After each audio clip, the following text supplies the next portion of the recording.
السلام علیکم ورحمۃ اللہ وبرکاتہ۔ سامعین کی احترام، آج ہم علوم خمسہ پر بات کریں گے۔ توجہ کے ساتھ سماعت فرمائیے۔ اللہ عز و جل نے اپنے محبوب عالم قرآن محمد الرسول اللہ صلی اللہ علیہ وسلم کو ختم نزول قرآن تک ما کانا و ما یکون کا علم تفصیلی عطا فرمایا۔ صحیح مسلم شریف کی حدیث ہے، کتاب الفضائل میں ہے، حضور صلی اللہ علیہ وسلم نے فرمایا، سلونی عما شئتم، مجھ سے پوچھو جو تمہارا جی چاہے۔ سامعین احترام، اگر کوئی ان الفاظ سے آنکھیں چرا کر کہے آپ صلی اللہ علیہ وسلم کو یہ علم نہیں، وہ علم نہیں، اس کی نادانی جہالت ہے کہ آپ صلی اللہ علیہ وسلم کی زبان اقدس پر یقین نہیں کرتا۔ آپ صلی اللہ علیہ وسلم نے کھلی چھٹی دی کہ جو تمہارا جی چاہے پوچھو، کوئی شرط نہیں لگائی کہ مجھے فلاں بات کا علم نہیں، یہ نہ پوچھنا، وہ نہ پوچھنا۔ بعض ذہنوں میں یہ مغالطہ پایا جاتا ہے کہ حضور صلی اللہ علیہ وسلم کو 5 غیوب کا علم نہیں دیا گیا۔ یہ 5 چیزیں آپ یاد رکھیے تاکہ بات سمجھنے میں آسانی ہو۔ ایک، قیامت کب آئے گی۔ دوسرا، بارش کب ہوگی۔ تیسرا، ماں کے پیٹ میں کیا ہے۔ چوتھا، کوئی کل کیا کرے گا۔ پانچواں، کوئی کہاں مرے گا۔ یہ 5 چیزیں آپ یاد رکھیے۔ علماء حق نے فرمایا کہ ہمارے آقا صلی اللہ علیہ وسلم دنیا سے تشریف نہ لے گئے یہاں تک کہ اللہ تعالیٰ نے آپ صلی اللہ علیہ وسلم کو ان 5 امور پر مطلع فرما دیا۔ حضور صلی اللہ علیہ وسلم نے قیامت قائم ہونے کا دن بتایا۔ مشکات شریف باب الجمعہ میں ہے، فرمایا لا تقوم الساعۃ الا فی یوم الجمعہ، قیامت قائم نہ ہوگی مگر جمعہ کے دن۔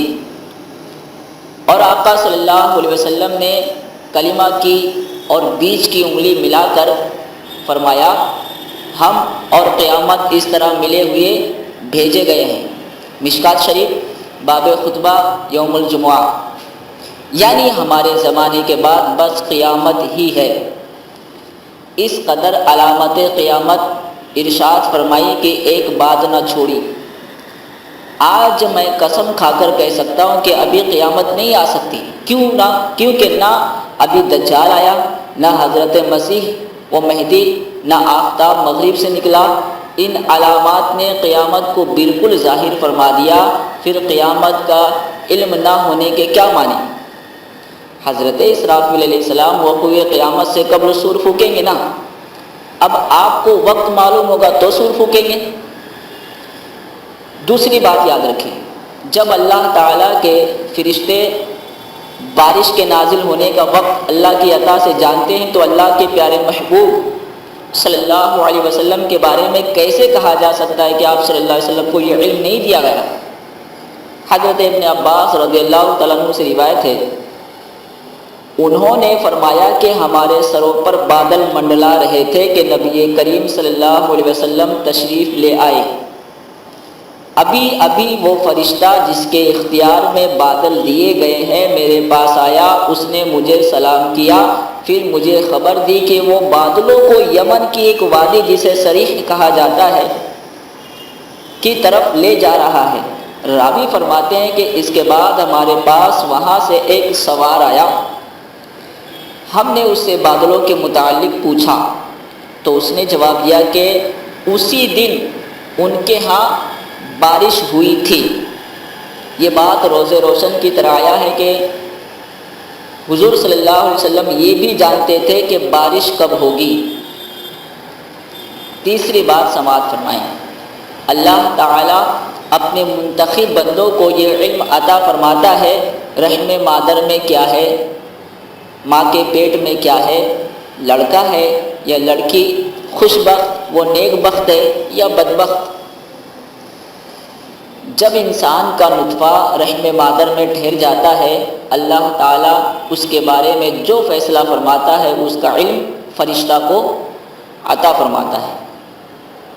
حضرت حذیفہ رضی اللہ تعالیٰ عنہ سے روایت ہے کہ حضور نبی کریم صلی اللہ علیہ وسلم نے فرمایا، جب نطفہ رحم میں قرار پکڑتا ہے تو اس کے 40 یا 45 راتیں بعد وہاں ایک فرشتہ آتا ہے، وہ کہتا ہے یا رب یہ بدبخت ہے یا نیک بخت؟ پس دونوں کے بارے میں لکھ دیا جاتا ہے۔ وہ پھر کہتا ہے اے میرے رب یہ لڑکا ہے یا لڑکی؟ پس دونوں کے بارے میں لکھ دیا جاتا ہے، اور اس کا عمل، اس کا اثر، یعنی جو کچھ وہ اپنے پیچھے چھوڑے گا، اس کی موت اور اس کا رزق لکھ دیا جاتا ہے۔ پھر وہ کتاب بند کر دی جاتی ہے، پھر اس میں کمی بیشی نہیں کی جاتی۔ حضرت عیسیٰ علیہ السلام ابھی رحم مادر میں تشریف بھی نہ لائے تھے کہ حضرت جبریل علیہ السلام کو اللہ کی جانب سے اس کا علم عطا کر دیا گیا۔ یہ تو آپ بھی جانتے ہوں گے۔ سامعین دی احترام، اب آئیے ایک اور حوالہ پیش کرتا ہوں آپ کی بارگاہ میں اس کے حوالے سے۔ کتاب کا نام ہے اشرف السوانح، جلد اول، صفحہ نمبر 20۔ لکھا ہے کہ فرمایا کہ اس کے 2 لڑکے ہوں گے، فرمایا کہ اس کے 2 لڑکے ہوں گے اور زندہ رہیں گے۔ ایک کا نام اشرف علی خان رکھنا، دوسرے کا نام اکبر علی خان، یعنی کہتے 2 لڑکے پیدا ہوں گے، اور کہتے ہیں ایک کا نام اشرف علی رکھنا، دوسرے کا نام اکبر علی۔ یہ بھی فرمایا کہ یہ بھی لکھا ہوا ہے، یہ بھی فرمایا کہ دونوں صاحب نصیب ہوں گے، یہ بھی فرمایا کہ ایک میرا ہوگا، وہ مولوی ہوگا اور حافظ ہوگا، دوسرا دنیا دار۔ چنانچہ یہ سب پیشن گوئیاں حرف بہ حرف راست نکلی، جو کہا تھا صحیح ثابت ہوا۔ کسی نے کیا خوب کہا ہے، ڈھیٹ اور بے شرم دنیا بھر میں دیکھے ہیں بہت، سب پر سبقت لے گئی بے حیائی آپ کی۔ سامعین دی احترام، غزوہ بدر کے موقع پر نبی کریم صلی اللہ علیہ وسلم نے مشرکین مکہ کے بڑے بڑے سرداروں کے قتل ہونے کی جگہوں کی نشاندہی فرما کر مجاہدین اسلام کے حوصلے بلند فرما دی۔ حضور صلی اللہ علیہ وسلم نے خیبر کے موقع پر ایک روز قبل حضرت علی شیر خدا رضی اللہ تعالیٰ عنہ کے ذریعے مسلمانوں کے فتح یاب ہونے کی خوشخبری دی۔ صحیح مسلم شریف کتاب الفضائل۔ لکھا ہے کہ کل میں اس شخص کو جھنڈا دوں گا، گویا وہ شخص جھنڈا پکڑے گا جس سے اللہ اور اس کا رسول محبت کرتے ہیں، یا فرمایا جو اللہ اور رسول سے محبت کرتا ہے اللہ تعالیٰ اس کے ہاتھ پر فتح عطا فرمائے گا۔ سامعین دی احترام، آگے سماعت فرمائیے۔ کسی کی موت زمین کے کس حصے میں واقع ہوگی، سمندر میں، خشکی پر یا پہاڑوں میں، اس کا ذاتی علم صرف اللہ تعالیٰ کے پاس ہے۔ سورہ لقمان کی آیت سے بھی یہی مراد ہے۔ اللہ تعالیٰ نے اپنے محبوب صلی اللہ علیہ وسلم کو یہ علم عطا فرمایا ہے۔ حضرت اسرائیل علیہ السلام روح قبض کرنے پر مامور ہیں، لہذا انہیں اللہ تعالیٰ کی طرف سے یہ علم حاصل ہے کہ کون کہاں کس جگہ مرے گا۔ تو حضور صلی اللہ علیہ وسلم کا علم تو حضرت اسرائیل علیہ السلام کے علم سے کہیں بیشتر ہے۔ حضور صلی اللہ علیہ وسلم نے بدر میں سرداران قریش کے مرنے کے بارے میں جنگ شروع ہونے سے ایک روز قبل اپنے جانثاروں کو خبر دے دی۔ آپ صلی اللہ علیہ وسلم نے فرمایا یہ فلاں کے قتل ہو کر گرنے کی جگہ ہے۔ صحیح مسلم شریف کتاب الجہاد۔